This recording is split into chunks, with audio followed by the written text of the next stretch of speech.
Esse episódio foi bem complicado de fazer. Não porque o assunto é complicado, mas porque eu atrasei tudo, né? Então, tive que fazer meio que correndo, editar correndo. Mas acho que ficou bom. Na verdade, quem sou eu pra julgar? Me digam vocês então, né? Beleza? Combinado?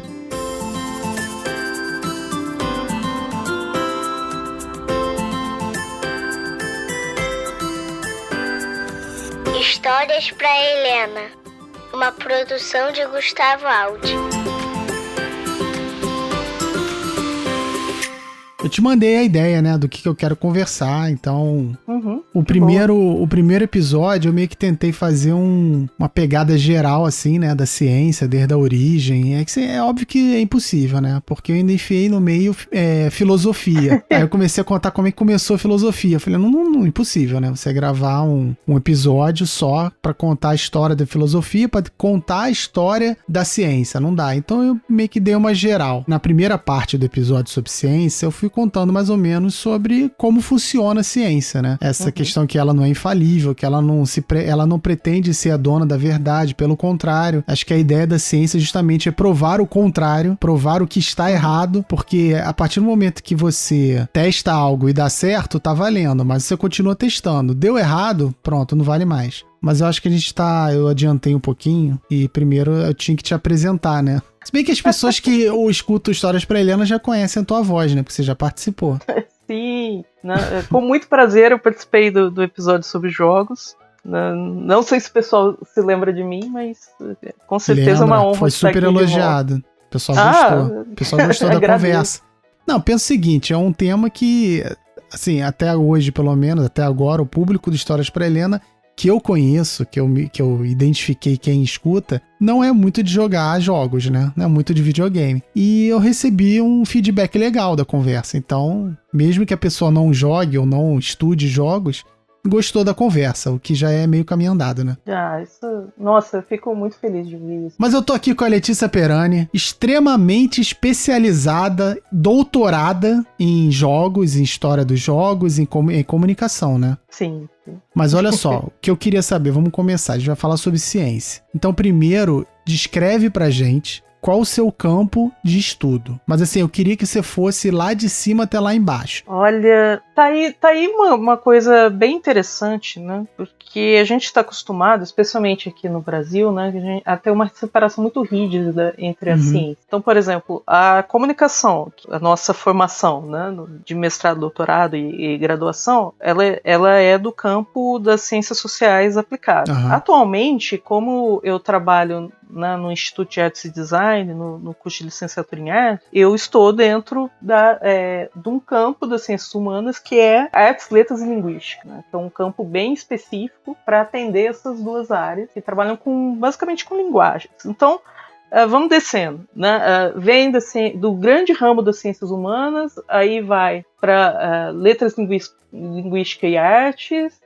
Aí, dentro da letras, linguísticas e artes, eu tenho interesse pelo lúdico, né, que é a categoria geral sobre jogos, a experiência do jogar, do brincar, do esporte. E dentro do ramo do lúdico, eu sou especialista em duas áreas, né? Então minha pesquisa se divide nas pesquisas que eu tenho de mecânicas de jogo, né, que é você entender as regras e você entender como que é feita a interação entre o jogador e o jogo. E meu outro campo de estudo é história, né? História do lúdico e história dos jogos, né? Para você tentar entender qual foi a formação sociocultural, a formação dessa linguagem, né? O jogo como linguagem. Essas são minhas pesquisas atuais. E você já lançou o livro sobre a história dos jogos? Ainda não. Minha tese está parada. Não, lança logo, cara. A gente sente falta disso. É engraçado que ler sobre a história do videogame, eu leio vários livros que falam a mesma coisa, sabe? E sempre é maneiro. Ainda tem muita coisa que ainda não foi descoberta dentro da história dos jogos. né? Especialmente da história dos videogames. Muita coisa ficou obscurecida com o tempo. As pessoas lembram muito a partir da memória. Só que a nossa memória é falha. A gente pode ter falsas memórias, né? Você confiar só na memória é complicado. Então, até mesmo, né, entrando já mais no tema do episódio de hoje, é curioso pensar que a história é uma ciência humana, mas ela tem método, ou seja, ela tem as formas de estudo que são adequadas para a gente, por exemplo, evitar essa armadilha da falsa memória, né? Que pode acontecer muitas vezes, né? Por exemplo, as velhas lendas urbanas que o pessoal sempre acredita. Eu vi tal coisa na televisão que nunca passou. Eu vi pessoalmente quando eu era criança e isso nunca você nunca viu realmente, né?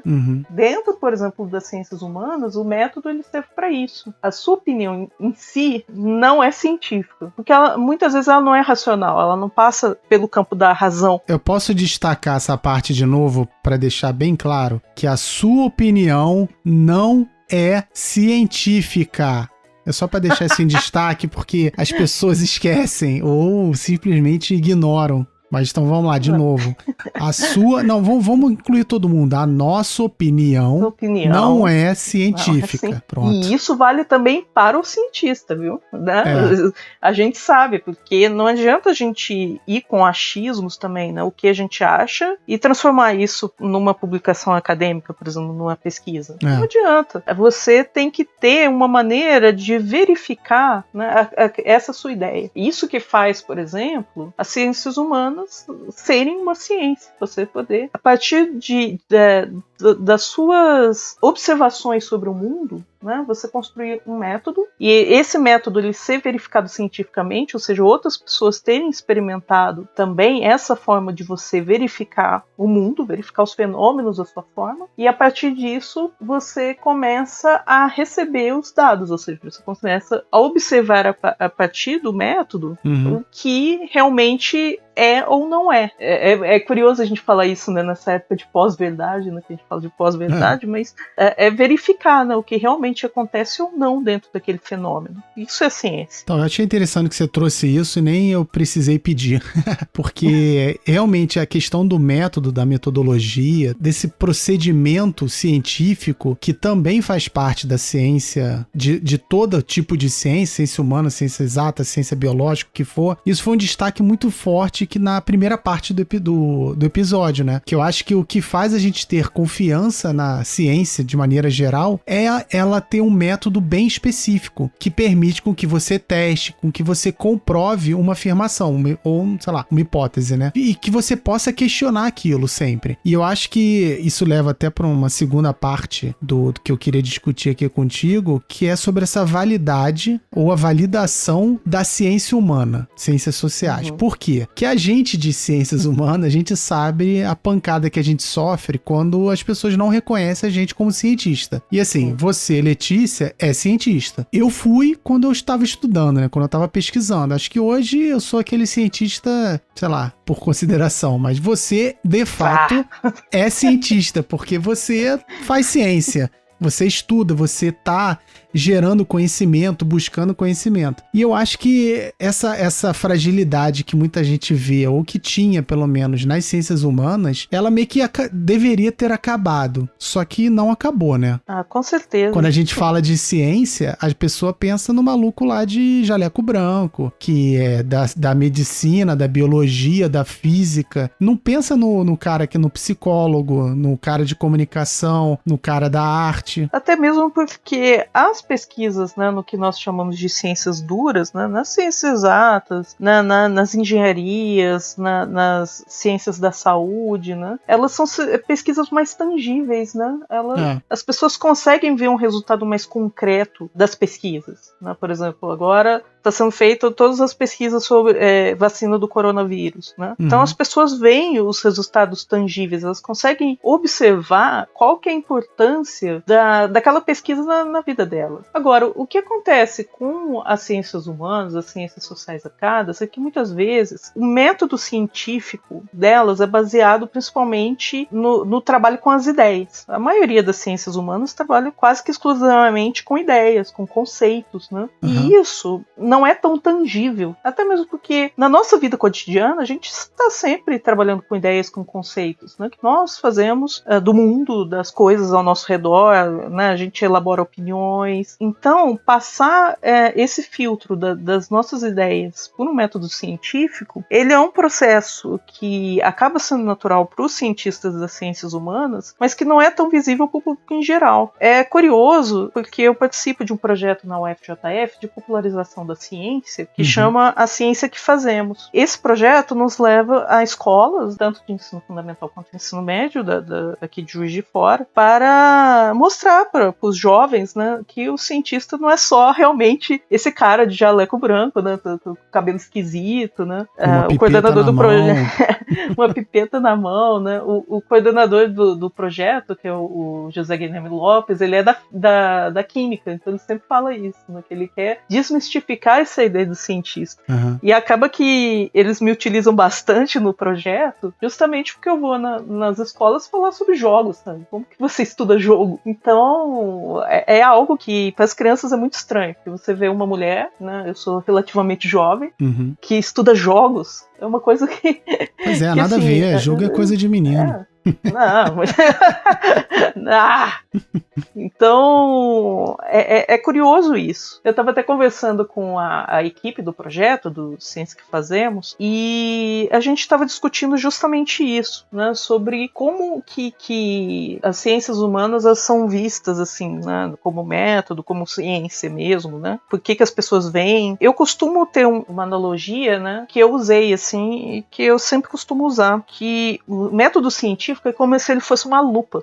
Quando a gente usa uma lupa, a gente consegue ver detalhes nas palavras ou no que quer que seja que a gente esteja olhando ali com aquela lente, que a gente não conseguiria ver a olho nu, se a gente não estivesse usando a lupa. A teoria, né, nas ciências humanas, ela é como se fosse essa lupa, que ela permite que a gente enxergue o mundo com detalhes que nós não enxergaríamos se a gente visse sem esse apoio da teoria.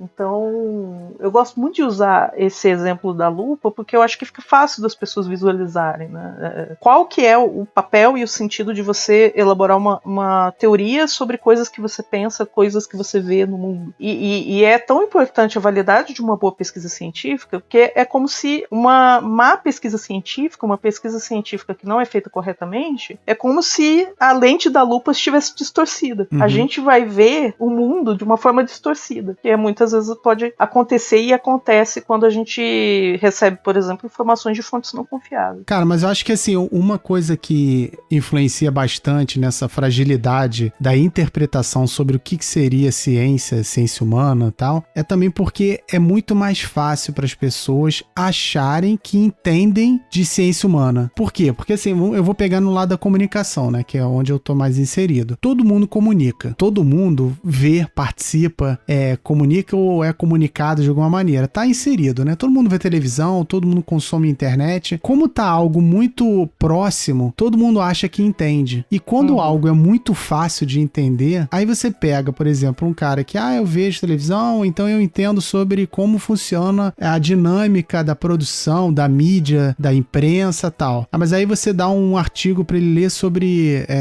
sobre química, por exemplo. O cara não vai entender. Aí então, assim, acho que rola um certo distanciamento, sacou? E esse distanciamento acaba dando, isso é tudo a minha opinião, tá? Ou seja, não é científico. Eu não sei, né? Pode até ser que seja, mas assim, eu tô tirando da minha cabeça. E eu acho que essa dificuldade pra entender algo acaba dando mais credibilidade. Então, quando o cara não entende, ou entende mais ou menos, ou vê certa dificuldade pra entender, tipo, achar que entende ou achar que não entende, ele valoriza mais. Uma teoria médica, uma teoria química, biológica, física, o que for, o cara tende a acreditar nela mais como ciência do que uma teoria de comportamento, por exemplo. Fora que também tem a questão do ego, né?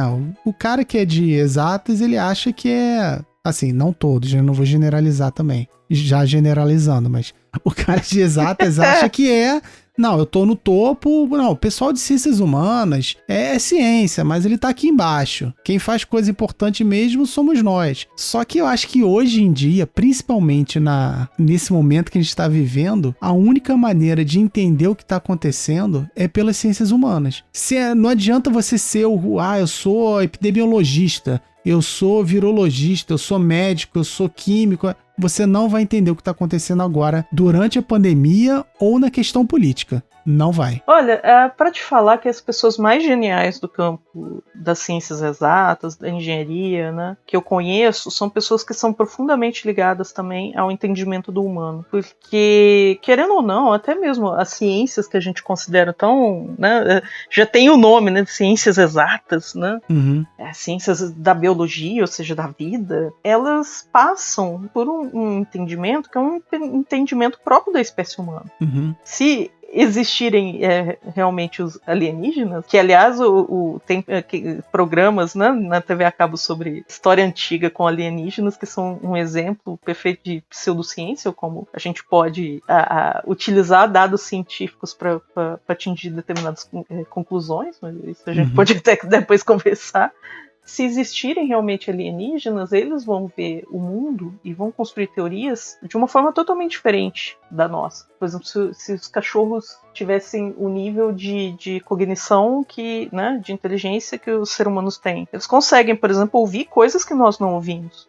Então, o que eles poderiam fazer em termos de ciência, por exemplo, de áudio, né, de várias questões, né, do sensível, né, do mundo, que a gente não faz, que a gente tem essa limitação. Então, é curioso, porque mesmo as ciências exatas, elas são inteiramente humanas em sua base, porque elas são feitas por seres humanos. E a partir do nosso entendimento do mundo, a gente sabe que há 300 anos, 400 anos, havia a ideia que se você colocasse sanguessugas na pessoa, a pessoa ia melhorar porque ia sair o sangue ruim do corpo da pessoa. Era a ciência da época. Né? Nós evoluímos no entendimento que, não, peraí, né? Existem agentes invisíveis que causam as doenças, né? Os vírus, as bactérias, né? Mas a teoria, né, do sangue com impurezas, né, passou por muito tempo como científico. Então, até mesmo o nosso entendimento do que é ciência, ele vai mudando,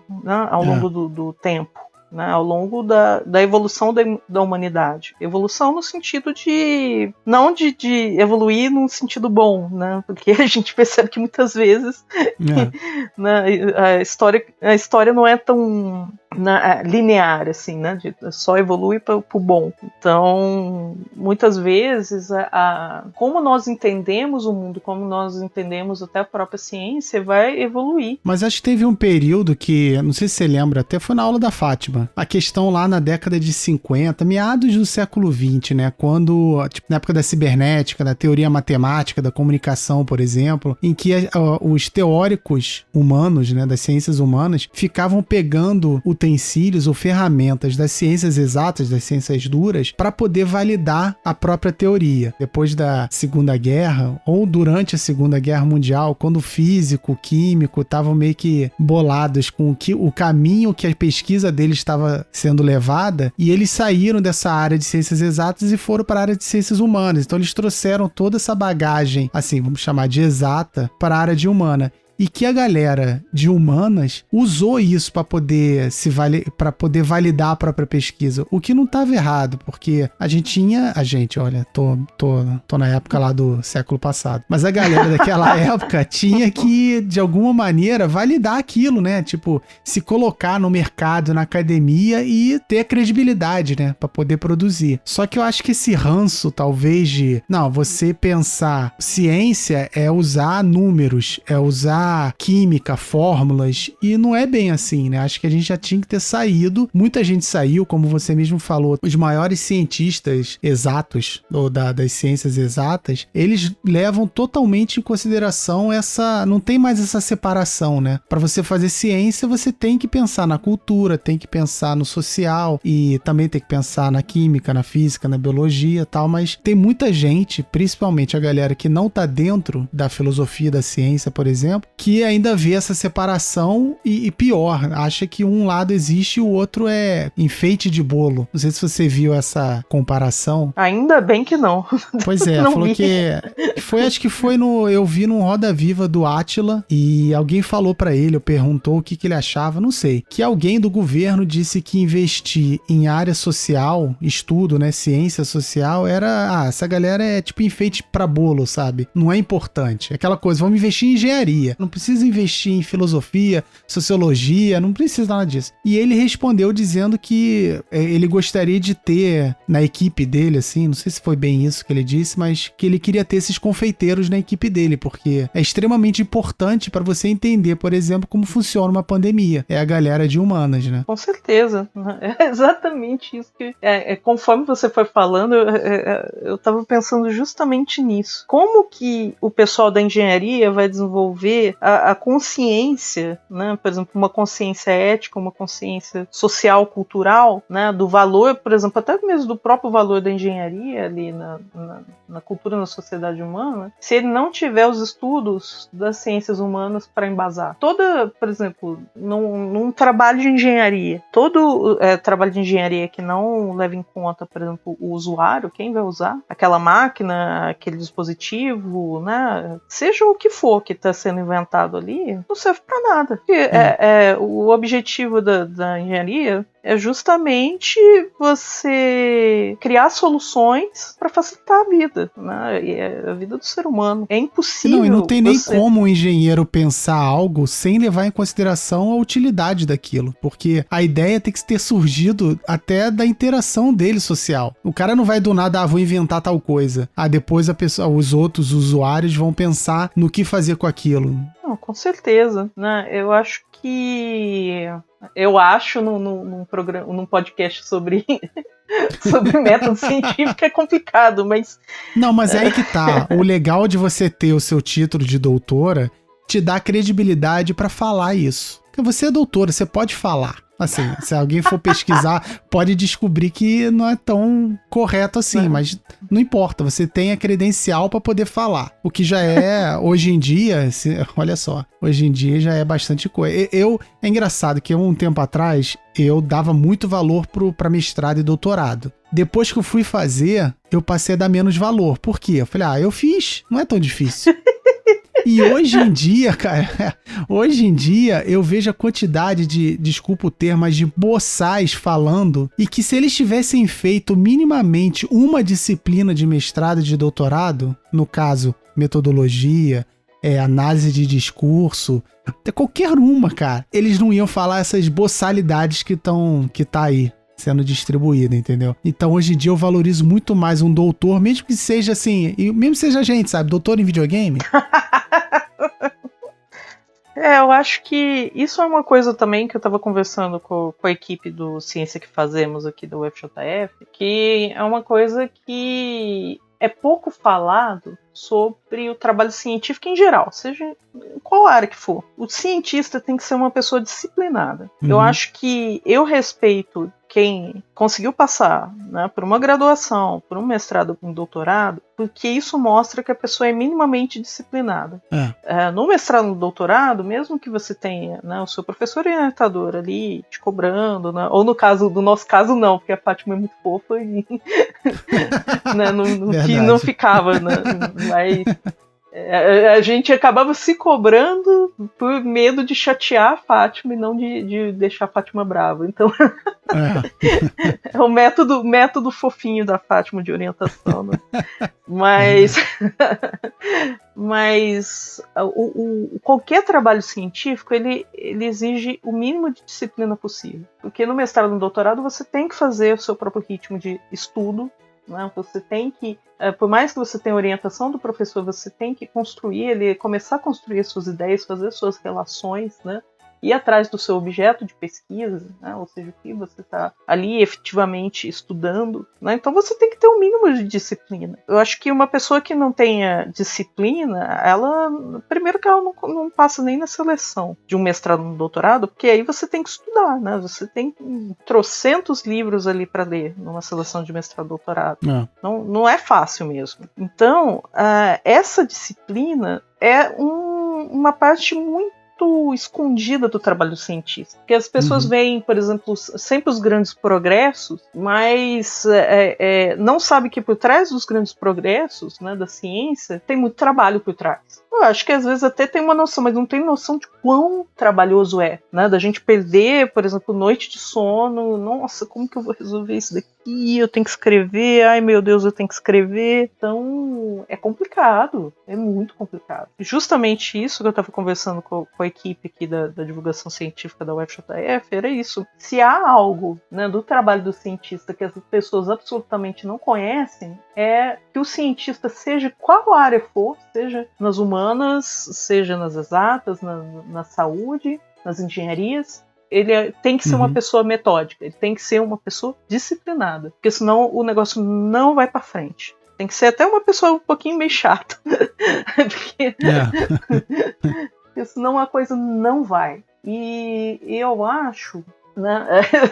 Olha de novo o achismo, né? Mas isso aí já eu já estou pensando aqui de uma forma dedutiva, né? Ou seja, a partir de observações que eu faço no mundo e já passando pelas teorias que eu utilizo, né? Pensando assim de uma forma dedutiva, muitas vezes as pessoas que caem, por exemplo, em achismos, numa mistificação assim, das ideias científicas, né, de pensar, por exemplo, de acreditar em pseudociências, etc., elas não são suficientemente disciplinadas para realizar as suas próprias pesquisas. Porque isso não foi nem ensinado na escola. Na escola, a gente aprende as teorias, a gente aprende conhecimento, mas a gente não sabe para que isso serve na nossa vida. E nem como chegar a ele, né? Nem como chegar a ele, né? Não se ensina método científico na escola, e muitas vezes nem na faculdade. Dependendo né, da faculdade que a gente faz, a faculdade acaba sendo instrumental, né? Acaba te ensinando a profissão, quase que algo profissionalizante mesmo. Quando, na verdade, a universidade, ela tinha que ser o espaço de abertura para o conhecimento, seja qual ele for. Eu acho que a nossa própria base escolar, ela não estimula, por exemplo, a criança, o jovem, a buscar o conhecimento por si próprio. Na verdade, ele acostuma ao contrário, ele acostuma que você fique ali parado numa carteira, coisa chata pra caramba. Eu nunca gostei de assistir aula, assim, eu sempre fico muito inquieta quando eu tenho que assistir aula, né? Ironia, né, da vida. Agora eu estou pagando aqui meus pecados sendo professora, mas tudo bem.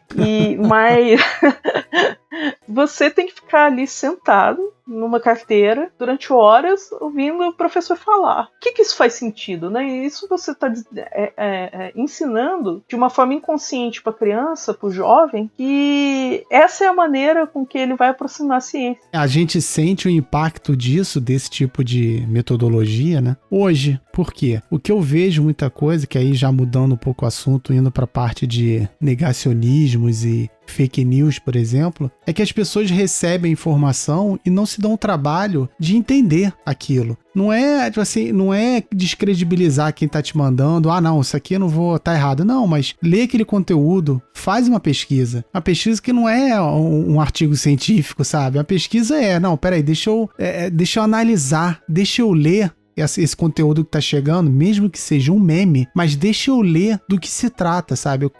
Como que ele foi produzido, que história é essa? E eu acho que o fato da pessoa, pelo menos, ter tido, em algum momento da vida dela, o contato com o método científico ou com o método de produção de conhecimento, ajudaria bastante. E eu acho que é por isso que hoje, não que a sociedade, a humanidade não tenha sofrido disso em outros momentos, mas como a gente vive hoje, eu vou falar de hoje, né? Hoje a gente sofre dessa questão de negar a ciência ou de negar certos fatos ou de acreditar em fake news, por exemplo, justamente por isso que você falou. Hoje os adultos continuam sentados em suas carteiras recebendo conteúdo, sem questionar. Só que o problema é que o conteúdo que está chegando não vem de um professor, vem de um Zé Bundão que faz uma montagem no Photoshop lá, de qualquer maneira, passa e as pessoas acreditam. E esse é um poder que agora que os cientistas da comunicação estão começando a entender sobre, por exemplo, redes sociais, né?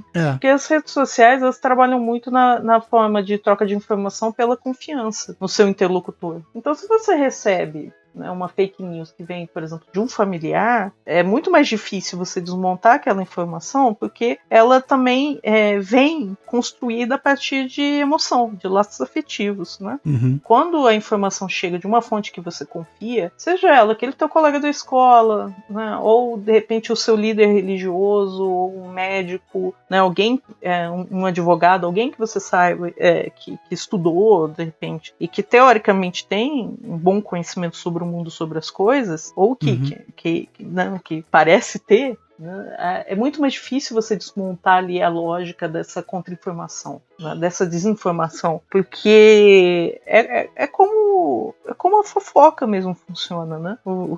Quem conta um conto aumenta um ponto, né? Então vai passando isso pelos canais, né? E são canais normalmente de sociabilidade, são canais de relações pessoais. Né? Então você não vai receber a fake news, por exemplo, do nada. Ela vem normalmente de uma fonte que você confia. Como tirar, assim, desligar desse lado afetivo? Então, quando você fala que talvez ter contato, né, com um pouquinho de método científico, qual ele seja, qual for a área, é importante justamente por isso. Porque quem tem a curiosidade como um cientista, né? Porque o cientista é alguém que é curioso por natureza, ninguém faz ciência sem querer saber, né?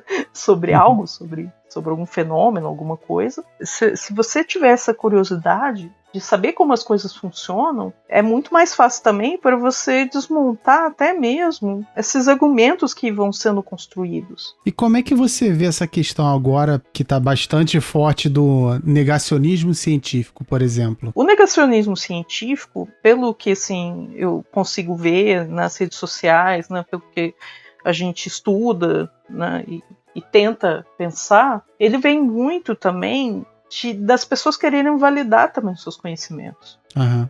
Porque há essa coisa também, né, do cientista como ser iluminado, né, como uma pessoa que é muito mais inteligente do que eu. Né? Muitas vezes o cientista não é uma pessoa tão inteligente assim.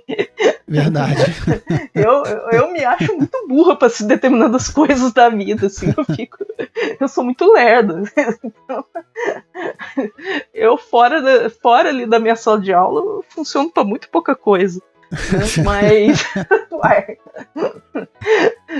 Mas o negacionismo, ele parte da pessoa também querer se validar, sabe? Porque, poxa, mas será que essa pessoa realmente é muito mais inteligente do que eu? Né?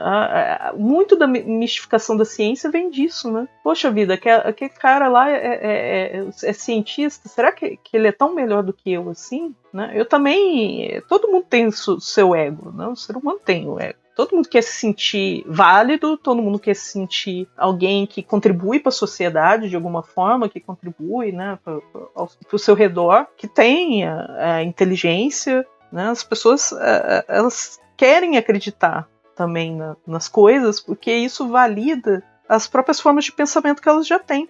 Né? Elas vão se sentir orgulhosas de si mesmo por pensarem daquela forma, por tentarem descobrir que as coisas são, mas aí é aquela questão, elas estão vendo o mundo com a lente distorcida, mas estão vendo o mundo, e isso causa essa tentativa, né, de tentar se validar, de tentar, né? O ser humano é vaidoso, todo mundo quer se sentir minimamente útil, né? Cara, eu consegui tirar pelo menos, acho que uns 3 fatores que ajudam nessa questão do negacionismo, né? Que eu vejo que, assim, as pessoas negam porque não entendem. Então, assim, eu não entendo porque a lógica, porque a ciência diz que a Terra é redonda, logo ela é plana. Tem a questão também, que é muito forte hoje, que são interesses divergentes, interesses políticos, por exemplo. Então, é melhor você negar uma informação científica porque atende aos seus interesses. Esse, pra mim, é o pior de todos, porque o cara sabe que tá negando algo que é verdade. Então, ele nega só pra poder seguir o caminho dele, do interesse dele, né?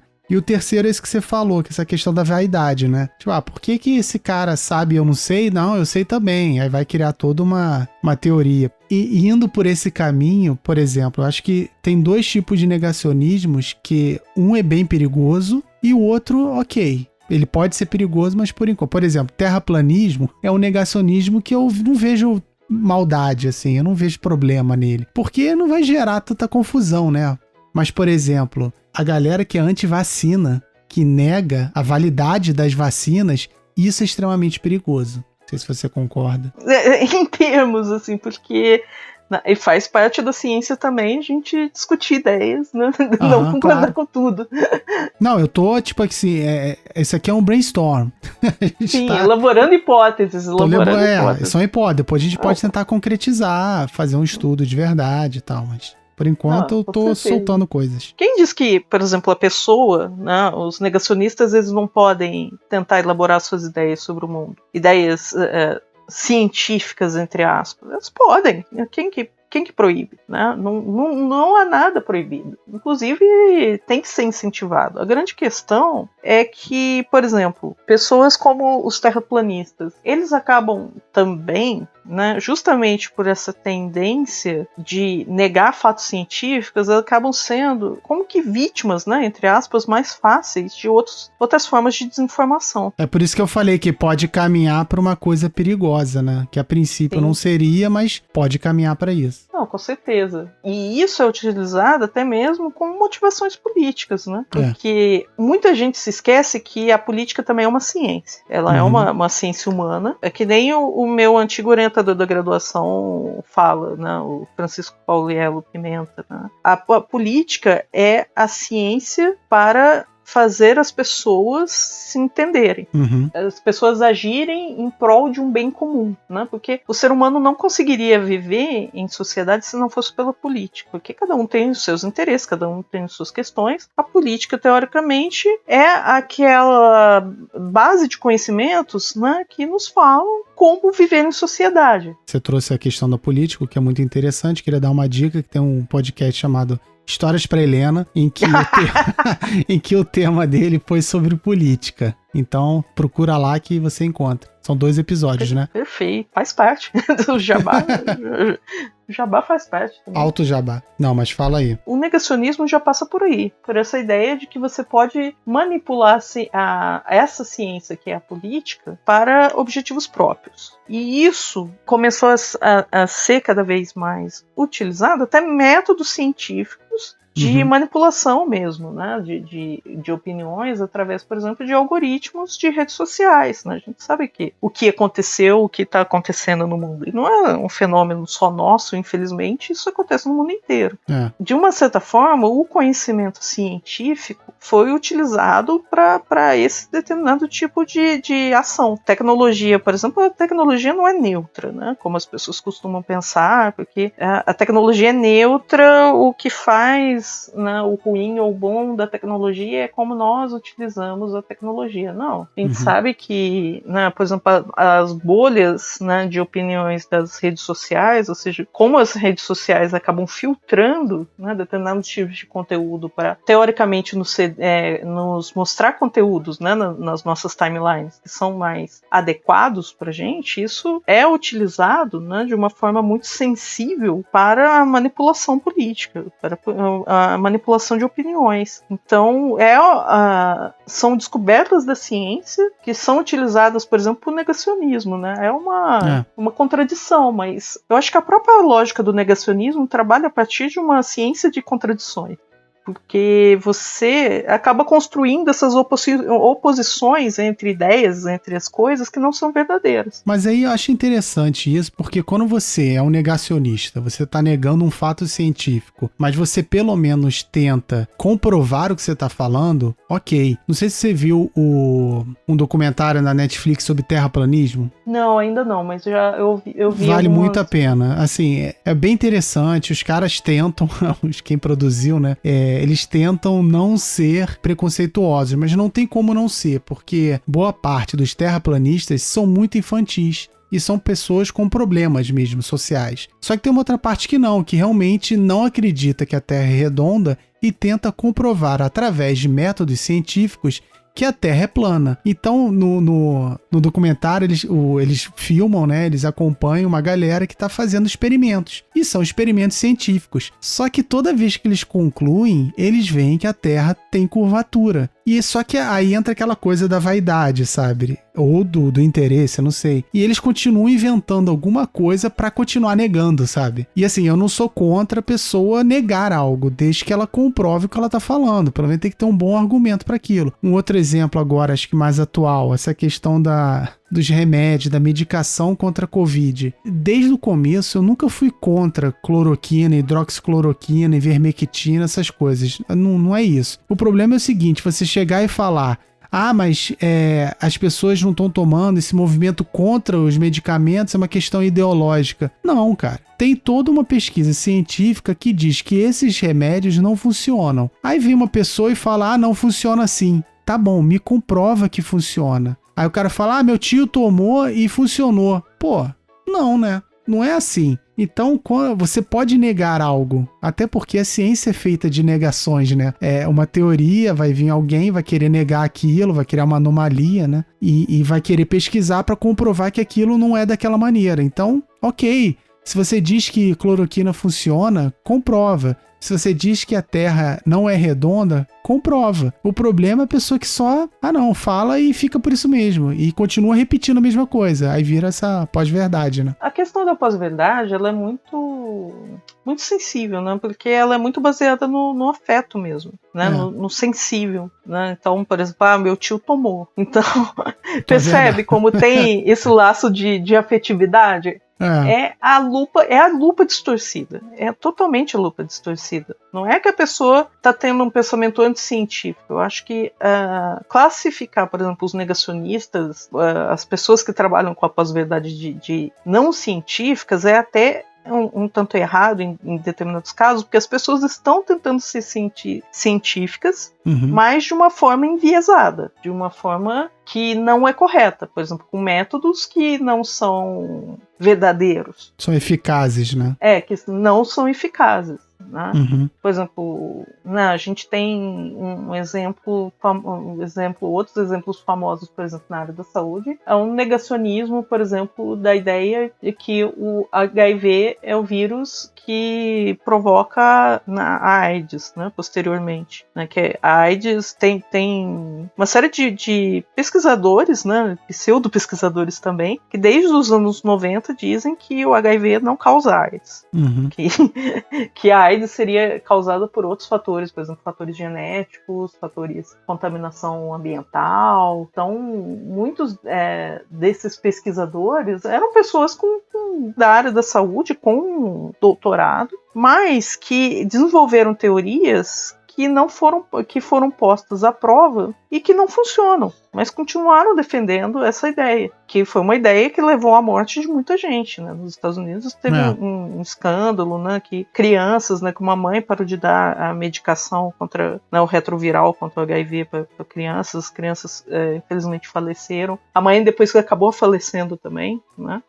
É essa mesma questão quando a gente está vendo agora na pandemia do coronavírus. As pessoas estão tão, às vezes, desesperadas para achar uma solução fácil, porque a vida de todo mundo foi interrompida. Né? Não está sendo fácil para ninguém. As pessoas elas querem soluções fáceis, elas querem que a coisa se resolva logo. Eu também. Não, quem que não quer? Às vezes o pessoal fala assim, mas você... Eu falei, meu amigo, tu acha que eu não quero voltar ao normal, né? Mesmo que seja um pouquinho diferente, mas eu quero. Mas não adianta você chegar assim, olha só, eu acho que esse remédio funciona. Não, isso não vai me garantir. Isso não vai me deixar tranquilo, você acha? Na verdade, poderia ter um outro tipo de negacionismo que eu botei, que é sobre essa questão psicológica, né? Que é o medo, é o cara que tá de saco cheio, que não aguenta mais. Então o cara passa, na verdade tem um nome, né? A fadiga de quarentena, em que a pessoa, o ser humano tem um limite em que ele entra num estado defensivo, né? Depois de um certo tempo, ele não consegue sustentar aquilo, nessa coisa de autodefesa, e começa a se soltar. Então eu conheço pessoas, e isso é fato, que muita gente que se protegeu bem no começo da pandemia, depois de um tempo, largou de vez, tipo, não, isso aí é besteira, então começou a acreditar em algo só para se tranquilizar e passou a negar fato científico. Por exemplo, a pessoa acha que máscara não serve para nada. Não, meu amigo, mas é comprovado. Mas eu não aguento usar máscara, não sei o que. Quer dizer, ela tem um interesse próprio, tem essa questão dessa fadiga de quarentena ou fadiga de qualquer maneira, em que ela ela opta por não acreditar num fato científico porque ela se sente bem. E assim, eu não tô querendo julgar ninguém por isso. É plenamente compreensível esse tipo de...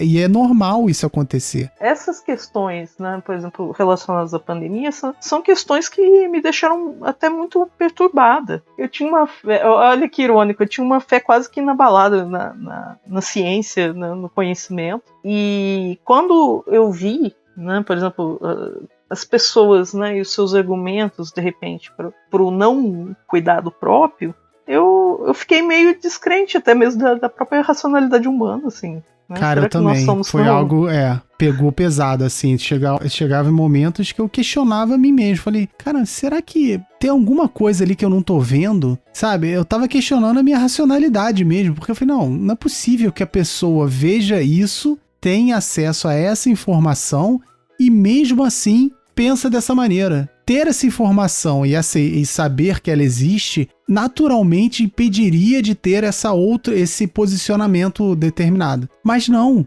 Aí eu falei, será que eu não tô vendo o que tá acontecendo? Eu me questionei, minha sanidade, na verdade, minha racionalidade. Ou eu enlouquecia, sei lá, cara. Mas olha só, eu não queria terminar o programa, esse episódio, tão deprê. Então, assim, você falou que essa pandemia realmente abalou nossas estruturas de sanidade, né? Nossas estruturas psicológicas, mas no fim, o meu depoimento eu confio na ciência, porque eu sei que ela tem esses altos e baixos de isso é verdade, mas depois comprova que não é, mas vamos debater. Então, assim, eu queria saber de você. A gente pode confiar ainda na ciência? Olha, se eu não confiasse na ciência, eu não seria cientista. Boa! Eu não continuaria sendo cientista.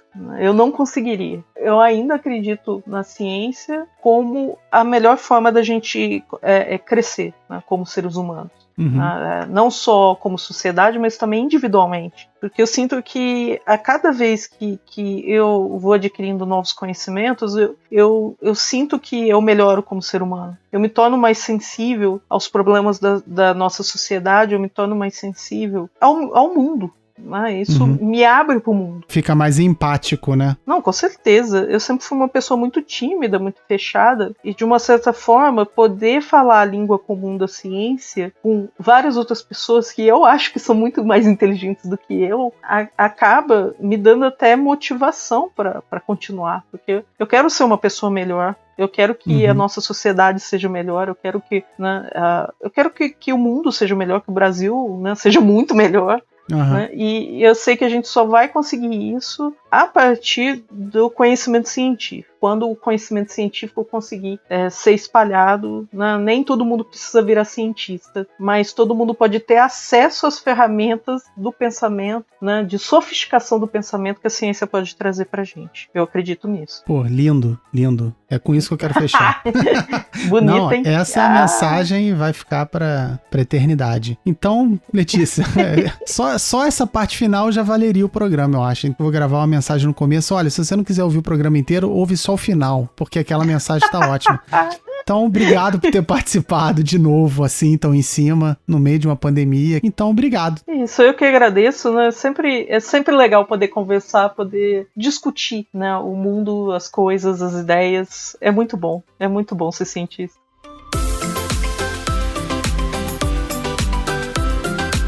É isso, espero que vocês tenham gostado e se gostaram e puderem compartilhar com seus conhecidos e desconhecidos também, é sempre bom, né? E se você não segue as redes sociais do Histórias para Helena, a gente está lá, não custa nada repetir, né? Até porque é por isso que eu tô aqui. Facebook, Twitter e Instagram. Se você não segue, segue lá, porque qualquer atualização ou até se você quiser mandar um recado, você pode mandar pelas redes sociais ou pelo e-mail historiasprahelena@gmail.com.